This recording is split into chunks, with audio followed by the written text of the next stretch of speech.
prácticamente se ha visto que está presente en la mayoría de los jóvenes en una condición económica un poquito más alta, o sea, de la clase media para arriba, cáncer de testículo. Y prácticamente, como ustedes saben, hemos hablado de criptorquidia, hemos visto que la criptorquidia, el solo hecho de estar los testículos fuera de su lugar natural, que son las bolsas escrotales, ese aumento de temperatura que recibe en la vía inguinal es la causa para que se exponga al cáncer de testículo. Lo mismo, ¿se acuerdan que hablábamos también del uso de los estrógenos por parte de las señoras que se ven embarazadas, en fin, y el uso de estrógenos también predispone al cáncer de testículo y por supuesto con los traumas testiculares. Entonces, dicho estos jóvenes, vamos a ver un tema corto, que lo voy a hacer bonito para que el segundo examen no se complique tanto. ¿Listo? Vean ahí, 9 casos de 100.000. Y estos dos tumores, el seminoma y el no seminoma, son los más frecuentes. De todos los tumores, el seminoma prácticamente, entre comillas, es el más bonito de todos. ¿Por qué? Porque es tratable, es curable. La cirugía es una buena orquiectomía radical, no orquiectomía, una buena orquiectomía radical, más una quimioterapia o una radioterapia o una quimio radio combinada, prácticamente cura este cáncer de testículo. ¿Ya? Entonces, los tumores de células germinativas en el testículo, aquí está, hablábamos de la criptorquidia, son más comunes en el lado derecho. Tumores testiculares primarios son bilaterales, 50 de ellos tienen antecedentes de criptorquidia. Hay más tumores, que es el seminoma, y el tumor bilateral más común de los testículos, bilateral, que es el linfoma maligno. Factores de riesgo, hablábamos nuevamente de la criptorquidia, la disminución de estrógenos, el traumatismo y la atrofia testicular. La clasificación de los testículos se clasifica en seminoma y tumores de células germinativas o no seminomatosos. Seminoma y no seminoma. Pronto. Esto, en la hipótesis tumorígena para el desarrollo de los tumores de células germinativas, fíjense, todo viene de las células germinativas totipotenciales, que vienen del espermatozoide normal, que puede derivar en un seminoma, y esto a través de un carcinoma embrionario, o células tumorales totipotenciales. De este tipo de cáncer tenemos, fíjense, los que vienen de diferenciación intraembrionaria y los que tienen una diferenciación extraembrionaria, para que les facilite un poquito. Fíjense, de los que son intraembrionarios tenemos el teratoma, y los extraembrionarios tenemos tumor del saco vitelino, y este es el más maldito de todos. Subrayenlo, conózcanlo, mírenlo, denle la mano, se llama el coriocarcinoma. Todos los tumores, todos los cánceres de testículo proliferan, envían su maldad, envían su metástasis por vía linfática, excepto el coriocarcinoma, que es el único que envía por vía hemática. Por lo tanto, las metástasis son tempranas, cuando el testículo es chiquitín. Ya cuando se da a conocer, prácticamente ya ha hecho jocha por todos lados. ¿Ya? Aquí vemos nosotros que, fíjense, para la detección de un coriocarcinoma, la prueba de laboratorio tiene mucha relación con la proteína coriónica humana, y en el tumor del saco vitelino tenemos la alfa-fetoproteína. Pero ustedes, jóvenes, acostúmbrense en el laboratorio, cuando tengan sospechas de un cáncer de testículo, pidan con la proteína coriónica humana o alfa-fetoproteína. Existe otra que es la deshidrogenasa láctea, pero con que sepan estas tres, la proteína clonónica humana, la deshidrogenasa láctea, la alfa-fetoproteína, para contar. ¿Está bien? El seminoma abarca un 35% de los tumores de testícula. Tenemos tres tipos de seminoma: clásico, anaplásico y el espermatozoide. El seminoma frecuente entre pacientes entre los 30 y 40 años, el anaplásico entre 5 y 10% de los casos, que tiene presenta de 3 mitosis. El espermatocíclico no les voy a preguntar tanto detalle, aunque sepan para ustedes, seminoma clásico, anaplásico y espermatocíclico. Se acabó. No quiero que salgan urólogos, solamente quiero que lo conozcan, nada más. Carcinoma de células embrionarias, tenemos un 20%. Fíjense, tenemos tipo adulto y tenemos tipo infantil o saco vitelino.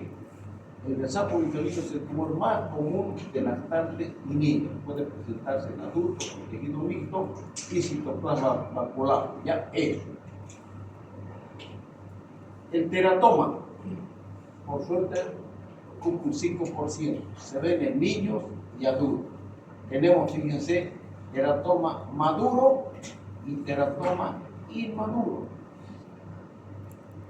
Nada más que lo que sepa. Teratoma maduro y teratoma inmaduro. ¿Está bien? Aquí está este que ustedes tienen que conocer. Fíjense, el coliocarcinoma ocupa el menos del 1% de los tumores del testículo. No es muy frecuente, pero es el más agresivo. Agresivo caracterizado por diseminación hematógena temprana. Entonces, al comenzar, yo ya vi que este tumor lo conozco muy bien, presenta, vamos a ver mucho más adelante, vienen jóvenes, generalmente de 12, 9, 12 hasta 13 años, lógicamente en medicina nada, 2 más 2 es 4. Ustedes están en la edad de presentar un cáncer del testículo. Ahora mismo tengo un paciente herido del Beni que tiene 38 años y le trataban por una epididimitis. Palpé bien efectivamente el epididimo, pero en el testículo se palpa una masa. Ya nomás pedimos marcadores tumorales, ecografías y está en estudio ese paciente. Pero cuando se trata de del coliocarcinoma, se presenta primeramente como un pequeño hidrocele en el testículo. Entonces, en un niño diferente, es difícil que ese niño se golpee los testículos, como ustedes ya han corrido mundo, han jugado pelota, han andado en bicicleta, se han caído, han peleado, se han pateado los testículos. Entonces, hemos dicho que el hidrocele es consecuencia segura de un trauma testicular o de un proceso inflamatorio, ¿no es cierto? Entonces, pero un niño de 12 años o 10 años, difícilmente puede tener esto. Entonces, se presenta con un hidrocele. Niño que presente hidrocele hay que palparle minuciosamente, o un joven que presente hidrocele reaccional en uno de los testículos, no en los dos, en uno. Entonces hay que palpar minuciosamente y se detecta como un grano de arroz chiquitín cuando todavía es detectable. Entonces, a ese hay que tenerle bien, ahí está el coliocarcinoma. Entonces, clínicamente, solamente se los cuento esto, pero es bueno que ustedes sepan que el coliocarcinoma es el que envía su diseminación al bien temprana y es el más agresivo de todos los casos, ¿cierto? Hay que crecer, tenemos diferentes tipos de tumores del testículo. Tipos celulares combinados y carcinoma in situ. ¿Cuáles son los tipos de células combinadas? Ocupan un 40%. La mayoría lo integran, fíjense, teratocarcinoma. Es una unión, o sea, del teratoma más un carcinoma de células embrionarias. Estos son los tumores de células combinadas. Representa hasta el 6% de los tumores testiculares. El carcinoma in situ, en una serie de 250 pacientes con cáncer unilateral, se encontró el carcinoma in situ en 13 de ellos, ¿no? Se debe indicar biopsia contralateral cuando uno encuentra a este tipo de tumor. ¿Cómo la dispersión metastásica? Como dije, los tumores siempre van de abajo hacia arriba. Van de los ganglios linfáticos de T1 a L4 y se concentra a nivel del tilio renal por origen embrionario. ¿Qué quiere decir esto, mis queridos amigos? ¿Cómo ha ido evolucionando la medicina? Y prácticamente yo lo he vivido esto desde mi juventud, desde que hacía la especialidad. Esto no lo anoten, pero nosotros cuando se detectaba un cáncer de testículo, se hacía el estadiamiento, una tomografía para ver si había ganglios. Primeramente van por la cadena retroperitoneal, los ganglios retroperitoneales. El paciente puede presentar un dolor tipo cólico, un dolor lumbar sordo.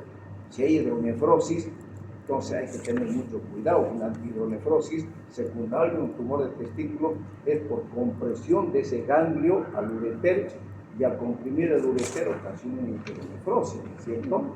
Entonces, nosotros cuando veíamos este tipo de casos, hacíamos el estadiamiento respectivo y existía una cirugía que iba, ustedes saben, están aquí los dos riñones, la aorta y la cava. Entonces, se hacía un vaciamiento ganglionar, que esa cirugía la hemos hecho aquí en el Hospital San Juan de Dios, vaciamiento ganglionar desde la aorta y la cava hasta la penetración del infierno, hasta abajo. Pero era con la intención de curar. Los estudios de esa época, de esos tiempos, prácticamente decían, de esa manera se cura el paciente.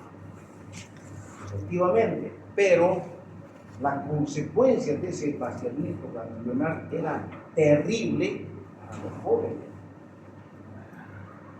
La complicación quirúrgica para todos esos pacientes era la angioplastia. Imaginen una vida en la que ustedes presentan un tumor de testículo, se lo curan, pero no hay cura nunca más en su vida. Terrible la complicación. Entonces, se ideó, hicieron otros estudios para hacer un vaciamiento ganglionar mucho más corto, mucho desde la mesentérica para abajo. Entonces, eso daba menos complicaciones y permitía a algunos pacientes rehabilitación efectiva. ¿Entienden? Entonces, hubieron variaciones en los tratamientos quirúrgicos. Pero la medicina corre a grandes pasos. Bendito sea Dios.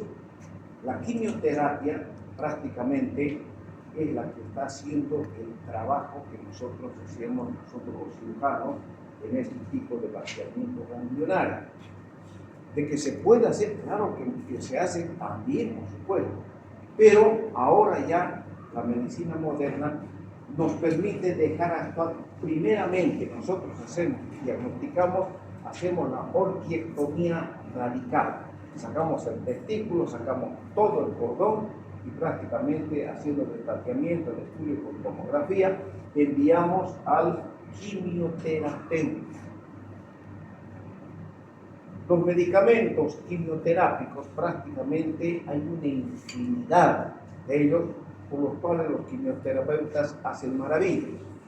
Por ejemplo, antes nosotros podíamos ver una recidiva, operábamos a este señor, un cáncer del testículo, pero al tiempo veíamos tomográficamente un agrandamiento de un ganglio. Imagínense, teníamos que entrar nuevamente al retroperitoneo, sacar ese ganglio, porque todo está herido, riesgoso para el paciente, y teníamos que hacerlo por todo el riesgo que conlleva.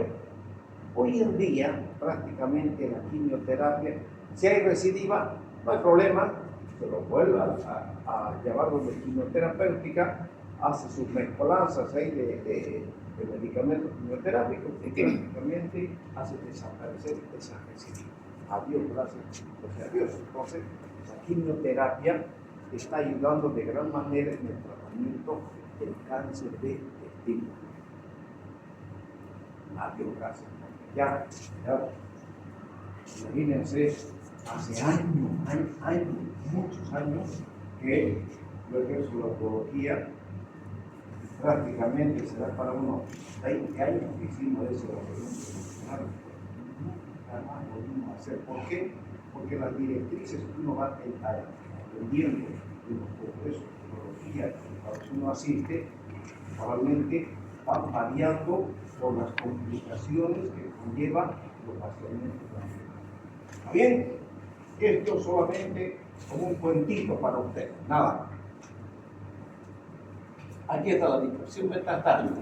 El testículo derecho aterriza en el área interaortocava, o sea, en el líquido renal derecho. Todos estos ganglios se sacan. El testículo izquierdo aterriza en el nivel paraórtico y también todos esos ganglios nosotros teníamos. Hoy en día, prácticamente ya la quimioterapia se encarga de tratar todo tipo de complicaciones en el órgano. Aquí la dispersión metastática, dilación del epidídimo o el cordón espermático puede dispersar a linfáticos ilíacos externos distales y obturadores. La violación escrotal o invasión de la túnica lujínica puede producir metástasis inguinal, es decir, el testículo pasa la túnica lujínica, por supuesto que más rápidamente va a ir a los ganglios. ¿Por qué? Porque todas estas metástasis van en forma ascendente, ¿cierto? En el cáncer avanzado, la víscera más comúnmente complicada es el primerito, el pulmón. Luego van hígado, encéfalo, hueso, riñón, glándulas suprarrenales, tubo gastrointestinal y vaso. Prácticamente, cuando no se hace un buen estudio o el paciente no acude a una consulta y viene con todas esas complicaciones, prácticamente no se pueden hacer milagros, ¿cierto? ¿Cuáles son los síntomas del cáncer del testículo? El síntoma más común es el agrandamiento indoloro del testículo. Existe una pesadez por el crecimiento gradual. Como consecuencia de esa pesadez puede haber una dorsalgia, puede haber tos, disnea, si el pulmón está comprometido, anorexia, náuseas o vómitos, osteodinia, o sea, el dolor óseo, inflamación de las extremidades inferiores, y otro 10% el paciente es asintomático. El cáncer del testículo no muere joven, no causa solamente los pacientes, los jóvenes que dice el doctor, he notado que mi testículo está grande, siento medio duro. ¿Desde cuándo? A unos 3, 4 meses, nunca dice la noche o anteanoche o hace una semana. No, generalmente van después de 3 o 4 meses, uno palpa, uno hace una ecografía, un marcador pulmonar y una placa de tórax para ver lo primerito, por qué la placa de tórax, porque hemos visto que el primer órgano afectado es el pulmón, para ver si está el pulmón o no está el pulmón afectado. La mayoría de los signos se encuentran en la masa testicular o agrandamiento difuso. El hidrocele puede camuflar de lo que les decía cuando se trata del coliocarcinoma. El hidrocele hay que tomarlo en cuenta. Si ustedes ven un paciente con un hidrocele, para mí como urólogo, paciente con hidrocele,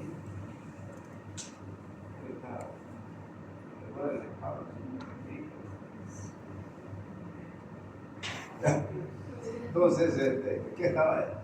Hidrocele. Ya.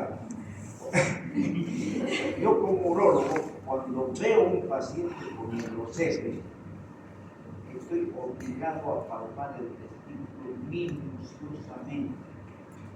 Por más que diga, yo soy vaquero y ando a caballo, me accidenté, me golpeé el testículo, me patearon, igual.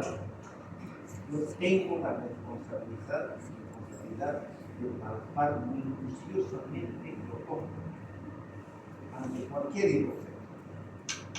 Y nunca aspirar un hidrocele sin tener un diagnóstico exacto de la cáncer. Datos de laboratorio. y marcadores tumorales. Hay una anemia, medicamento, el cáncer está avanzado, la función hepática elevada y la creatinina elevada. Aquí está. Estos tres quiero que se lo aprendan. Alfa-fetoproteína con la proteína coliérica humana y la lactatosa. Aquí en el hospital, ¿alguien sabe de ustedes, sabe para qué es la prueba de gravidez? Es para la prueba de embarazo. Es la prueba de embarazo, o sea, la prueba de Guillain-Barré. Entonces nosotros, yo estaba con ustedes, nosotros probábamos en Sucre, cualquier señora, la señora se más tarde por mi casa, vivo en tal parte, cogimos la orina para hacer la práctica del saco.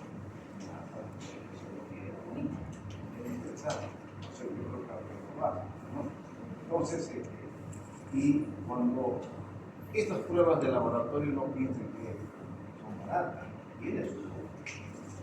Entonces, cuando nosotros vemos en el Hospital San Juan de Dios un joven con un CA y hay gente llena, no tiene dinero, yo le pido test de embarazo, prueba de embarazo. Como lo diga, joven test de embarazo. No sé por qué, por la obra. Entonces, eso es baratísimo. La parte que le dé positivo y yo sé que debo sospechar por eso fue que en la imagenología, uno de los primeros estudios a los cuales uno debe recurrir es a la ecografía, es decir, para una masa muscular, patología primaria y, fíjense, el hidrocele. Ya con el diagnóstico se utiliza la radiografía de tórax, una tomografía abdominal para ver cómo está esa cadena ganglionar peritoneal y para ver cómo va a ser la dispersión metastásica. Diagnóstico diferencial de un cáncer de testículo lo hacemos con una epididimitis o con un hidrocele. Si una epididimitis, epididimo agrandado, dolor a la palpación, y en el epididimo se separa claramente el testículo del epididimo con el dolor que suscita, ¿no es cierto? Y el hidrocele, si es notorio, hay un aumento del indoloro, la prueba de transiluminación mayormente positiva, y se debe evitar la aspiración. Nunca aspirar un hidrocele hasta el seguro de la etiología. Tratamiento. Siempre se debe operar jóvenes. La cirugía se llama orquiectomía radical. No me pongan tratamiento quirúrgico. Tratamiento quirúrgico. No. Póngame nombre. Orquiectomía radical. ¿Y nosotros por qué radical? Porque nosotros cuando yo opero un cáncer de testículo o cáncer de próstata, abordo el testículo por el rafe, saco los dos testículos y saco el latín. Pero cuando hacemos la orquiectomía radical, yo tengo que abordar por vía inguinal, abro el conducto inguinal, agarro con dos bajos, no toco con la mano. ¿Por qué? Porque con la mano, al tocar, yo estoy enviando metástasis hacia arriba. Entonces, agarro el cordón, lo separo con dos pinzas, meto una gel por debajo, separo, hay una cosa, crack y clampeo. Y en medio corta. Ahí recién, una vez cortado, una vez seccionado el cordón, recién comienzo a manipular para extraer el testículo. La cirugía es sumamente sencilla, pero hay que tomar ese cuidado para evitar la dispersión metastásica. ¿Ya? ¿Qué pasa con los epinomas en etapa baja y en etapa alta? En etapa baja, el 95% en esta etapa se cura mediante la orquiectomía y la irradiación, la radioterapia o cirugía y quimioterapia. Se cura. Debido a su relación con la morbilidad y cáncer secundario, se debe realizar vigilancia hasta los 10 años. Nunca, jóvenes, un cáncer de testículo, ya estás completamente curado. Hagan esos seguimientos por 10 años con todo lo que tienen que hacer, es decir, marcadores tumorales, tomografía y tomografía de pulmón. Seminoma en etapa alta, cuando la alfa-fetoproteína está elevada, entonces se debe hacer una quimioterapia primaria 90% de los cánceres avanzados logran respuesta completa, o sea, se cura, y puede existir masa residual en el seminoma, o sea, el PET. ¿Alguien sabe qué es el PET scan?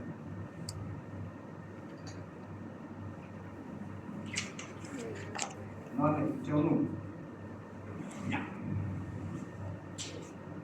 Lamentablemente todavía eso no tenemos en Bolivia. No hay, pero ya hay en el Brasil y en Argentina. Entonces, cuando nosotros tenemos un paciente con un cáncer, en vez de estar haciendo tantos estudios, nosotros queremos saber si hay o no hay metástasis de ese cáncer o cómo está avanzando o está curado o en qué estadio está o qué está pasando con ese cáncer. En los controles necesitamos nosotros saber, es imperioso saber qué ocurre para ver la proyección más adelante con nuestro paciente y qué tenemos que hacer frente a ese cáncer. Entonces, ya en el Brasil, en Argentina, antes de hacer cosas raras, piden el PET scan. El PET scan es una prueba donde prácticamente hacen una barrida general y dicen no hay metástasis. Ya está. Media vuelta para atrás y se acabó. Pero en Bolivia no existe estudio. Ojalá que Dios quiera que se pueda hacer ese estudio aquí en Bolivia para el bien de tanta gente que es portadora de cáncer, que tiene que viajar a Chile, que tiene que viajar a Brasil para ver cómo su cáncer. Pero han visto ustedes, me van a disculpar los masistas, que nos andamos atrás, la salud, prácticamente la salud está yendo a atrás. ¿Por qué? No les interesa destruir la patria y hacer que este joven, ¿querés trabajar en el hospital de director del Hospital San Juan de Dios? Sí, muy bien, te nombro, pero va a ser porque yo estás en mi mano. Casado con hijo, con mujer, entrega su vida, su alma y su espíritu a su dueño, que es el político de la manera como a mí me parece. Eso pasa en Cuba, eso pasa en los países socialistas.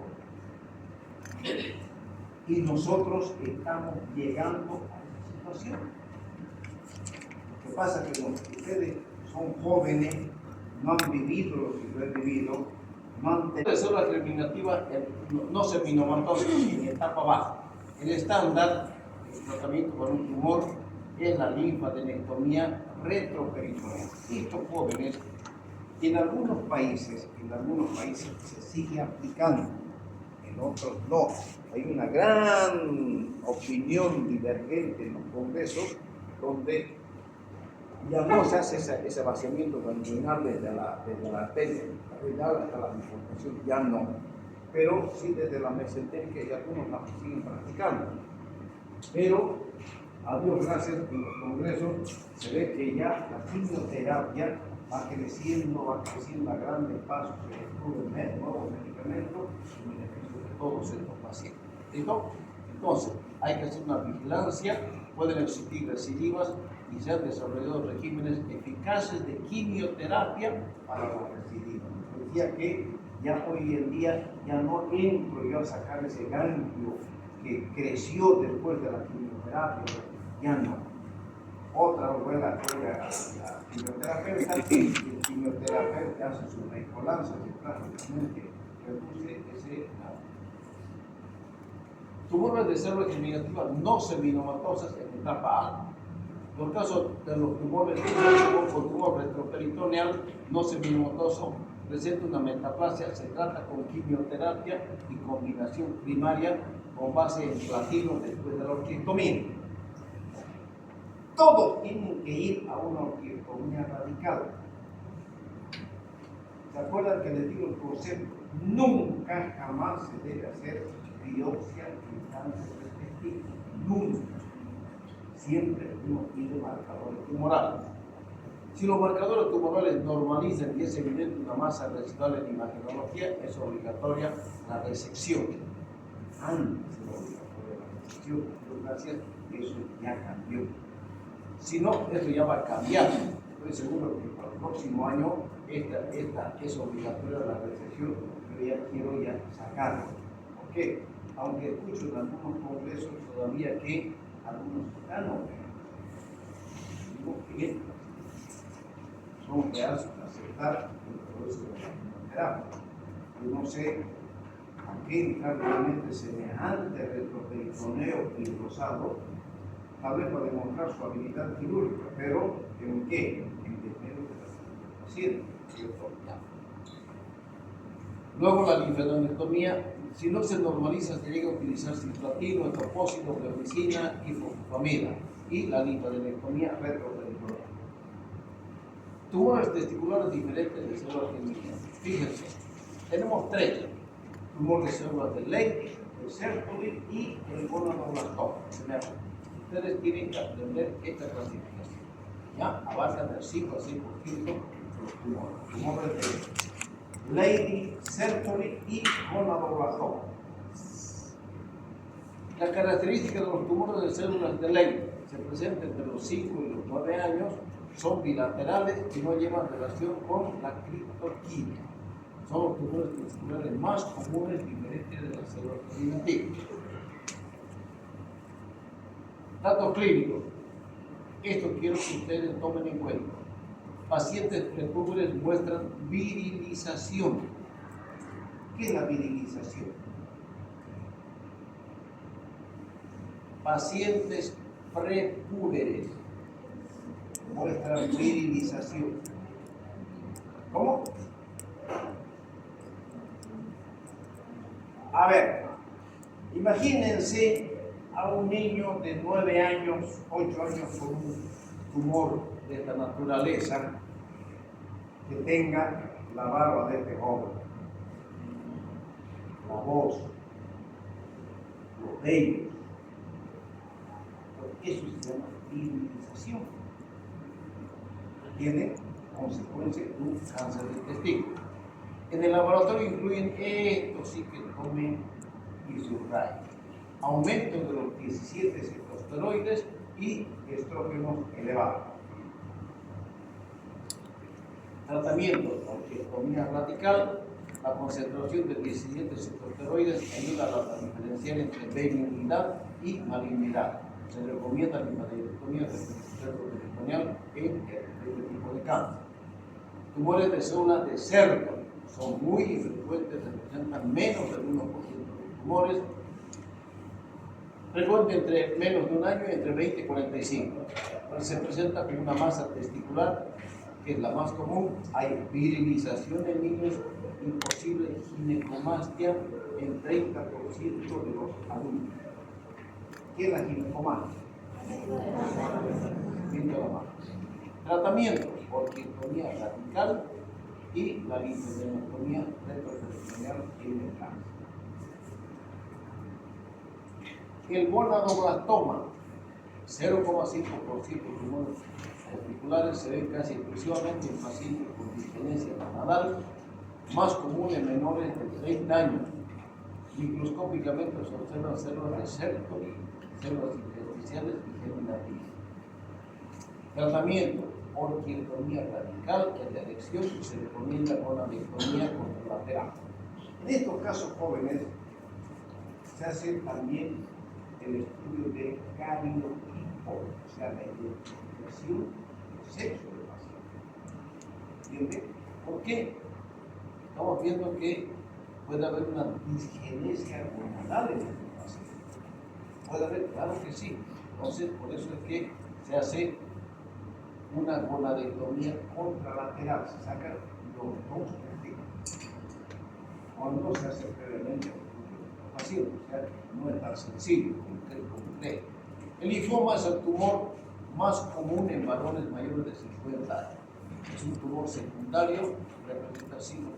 Presenta hipertrofia indolora del testículo, que es muy común. Síntomas generales en una cuarta parte de los casos, 50% son bilaterales. Tratamiento: aspiración con una aguja fina con diagnóstico conocido o sospechado. cualquier radical reservada para el linfoma primario sospechado. O sea, jóvenes, si ustedes me preguntan si he visto alguna vez este tumor, nunca en mi vida, ni en el Brasil, ni acá, he visto un linfoma. 9. Pero aquí están las 10.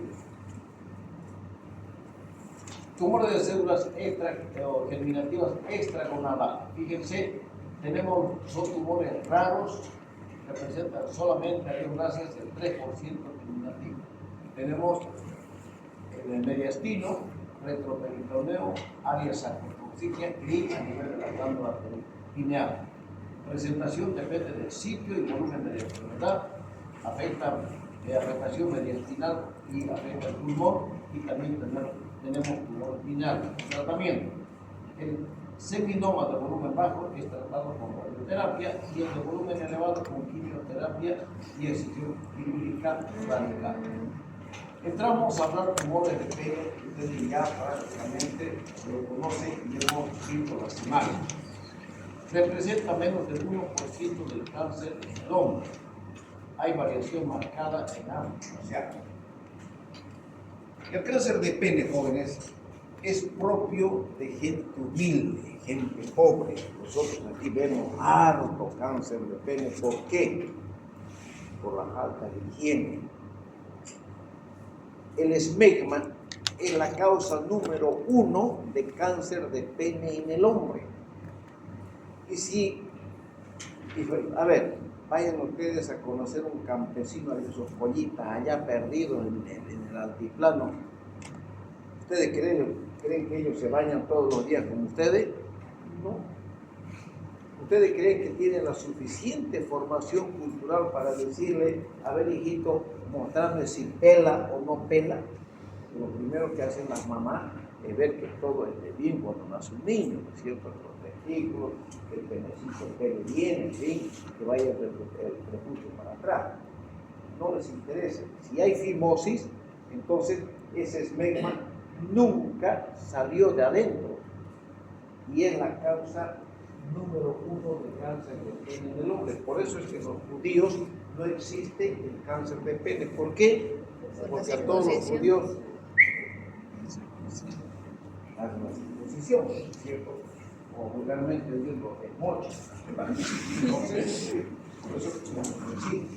Acá en Bolivia tenemos harto. El factor etiológico más común es la mano izquierda, extremadamente rara en circuncidados, y hay una teoría viral. Pero tenemos unas lesiones dermatológicas precancerosas, lesiones que nos llevan al cáncer. Tenemos la leucoplasia, que es un trastorno raro, puede aparecer una placa blanca que afecta el meato. La balanitis erótica obliterante, que es un parche blanco que afecta también el meato, y el condiloma culminado. Todo condiloma genital es de origen viral y altamente precancerígeno. Acabo de ayer consulta, paciente heterosexual, el doctor tengo un problema en el pene con herpes y me salió una verruga en el ano. ¿Cuál es su orientación sexual? Soy heterosexual. Hay un proctólogo a sacar eso, porque se hace esposo de terapia. Eso para el proctólogo, no es para mí. Herpes, vacila, sí. Bueno, entonces, por el proctólogo. Nosotros, saben que a los motivos nosotros estamos por el pedir, pero menos que en el meato, menos, nunca. Ahí una electrocauterización que tiene la anestesia local, y también a los homosexuales se hace una anestesia local en el ano y se quema todo el pelo que va a otras cosas. Bueno, el carcinoma in situ, o sea, conocida como la enfermedad de Bowen o eritroplasia de Keiran, Es un carcinoma epidenoide in situ que afecta el tallo del pene, la lesión en placa roja con incrustaciones. La eritroplasia de la enfermedad de Bowen, la eritroplasia de Queyrat, Z, presenta una lesión aterciopelada roja con úlceras que afectan el glande. Estos jóvenes,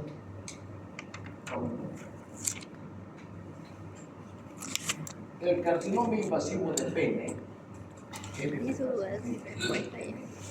representa la mayoría de los cánceres peneanos, 98%, suele originarse en el glande y tiene un aspecto papilar ulcerativo. Es verrugosa y una variante del epidermoide representa 5 al 16% de los carcinomas peneanos. El carcinoma espinocelular de pene sobre la eritroplasia de Queyrat es mucho más agresivo. Esto no. Dato clínico. La queja más común es la presencia de la lesión. Un área indurada o eritema, presenta ulceración y un nódulo o crecimiento exofítico, el famoso condiloma, ¿cierto? La fimosis oscurece la lesión y demora la atención médica. Claro, estas personas, nuestros campesinos, aquel humilde que nunca le ha llevado el prepucio para atrás, no lo ve, pero huele terriblemente. Cuando ustedes lo tocan, se siente todo ese tejido duro debajo. No hay dónde pegar. Entonces, presenta dolor, secreción, visión irritante y hemorragia. Tratamiento. Toda lesión de cáncer de pene tiene que hacerse una biopsia previa. En cáncer in situ puede tratarse de manera conservadora. En invasión del tratamiento de sesión completa con márgenes adecuados. En lesión del prepucio podría completarse mediante la circuncisión. En lesión del tallo distal o del glande se sugiere penectomía parcial con 2 centímetros de tejido sano, y en lesiones del tallo proximal o cuando se produce un muñón peneano insuficiente para la función sexual se recomienda penectomía total con uretrostomía perineal. Ahorita, antes que me olvide, voy a mi celular.